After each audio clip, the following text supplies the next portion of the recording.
গন্ধ বেরোচ্ছে, কাল রাতে কি খেয়েছিলে গো? এই অবধি গন্ধ আসছে, সত্যি বলছি।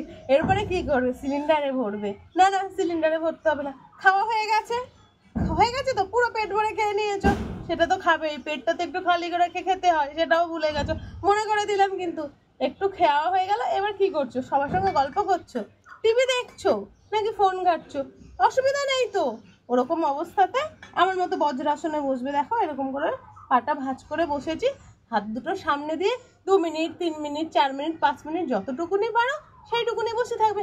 গ্যাস একদম পালিয়ে যাবে, আমার অব্দি গন্ধ আসবে না, পাশের লোকও শুনতে পাবে না যে কোনো আওয়াজ হচ্ছে কিংবা গন্ধ, কেউ শুনতে পাবে না। আর একটা কাজ করতে পারো, যাদের প্রচুর পরিমাণে গ্যাস হয় তারা কি করবে, জিরা অথবা জোয়ান দুটোর যে কোনো একটা 1 চামচ রাতে জলের মধ্যে ভিজিয়ে রাখবে, 1 গ্লাস জলে।